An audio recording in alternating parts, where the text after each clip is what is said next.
Sziasztok! Üdvözöllek benneteket! Ez itt a Mishooting gluténmentes csatorna. Ebben a videóban házikrémes készítését mutatom be, gluténmentes saját lisztkeverékkel, tejmentesen.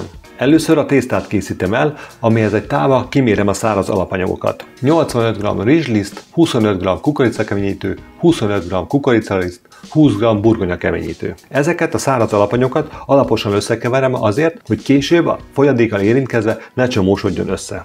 Egy forraló edénybe mértem 250 g vizet, 200 g sertészsírt, csipet sót, csipet kristálycukrot, és ezeket az alanyagokat felforraltam. Amikor a folyadék zubogva forr, akkor hozzáöntöttem a száraz alapanyagokat, és alaposan, csomómentesre összekevertem. Amikor a folyadék és a száraz alapanyagok egyneművé váltak, és elvált az alaptészta az edénytől, akkor fejezem be a főzést. Ezután a forró tésztához kevertem, fokozatosan adagolva 4 darab tojást. Én LS méretű tojásokat használtam, ezeknek a súlya 250 g volt. A bekeverés történhet fakanállal, habverővel, vagy esetleg robotgéppel is. Az így elkészített tésztát 32x23 cm nagyságú sütőpap 2 egyenlő résszel szétosztottam, és kenőkés segítségével 2 egyforma méretű tésztalapot kentem ki. A kikent tésztát sütőlemezre tettem, betakartam egy másik sütőpapírral, és a sütőpapírra egy rácsot helyeztem. A rácsra azért van szükség, hogy a tészta ne tudjon felpuposodni, csak kisebb levegőbuborékok keletkezzenek benne a sütés során, miközben a vízgőz felszabadul, és így kisült tésztának olyan lesz a szerkezete, mint egy krémes lapnak. A tésztát 230 Celsius fokos előmelegített sütőbe 15 percig sütöttem, majd a hőfokot visszavéve 200 Celsius fokra további 10 percig sütöttem.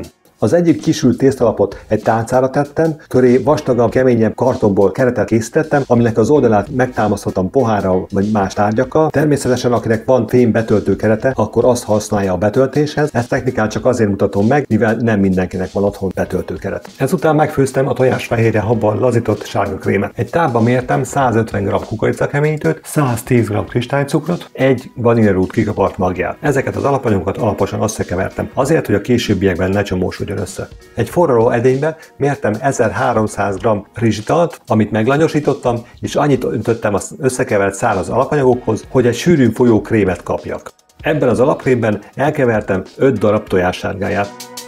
A maradék rizsitalt elkezdtem forralni, közben felhabosítottam 5 darab tojásfehérjét 115 g kristálycukorral. A tojásfehérjét addig kevertem, amíg stabil állagú lett, megtartotta a saját súlyát, de még nem vált törőssé.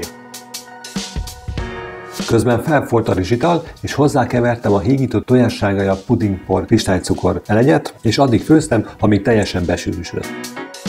Forró pudingos krémben elkevertem egy kis mennyiségű tojásfehérjét, majd az előlazított forró sárgakrémet hozzányújtottam többi tojásfehérjéhez, és alaposan, de óvatosan összekevertem, vigyázva arra, hogy a tojásfehérje minél kisebb mértékben törjön össze, ne folyósodjon el a krém. A tojásfehérje habbal lazított sárgakrémet még melegen ráöntöttem a kisült tésztalapra, és egyenletes vastagságban elterítettem rajta. Végezetül a még meleg krémre rátettem a másik tésztalapot, majd hűtőbe tettem a teljes kihűlésig.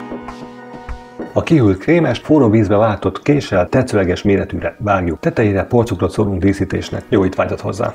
Köszönöm, hogy végignézted a videót. Ha tetszett a recept, lájkold, iratkozz fel a logóra kattintva, hogy ne maradj le az újabb videókról. Hozd meg másokkal is a videót. Recept részletes leírása és további hasznos info a mishooting.hu oldalon. Link a videó alatti leírásban.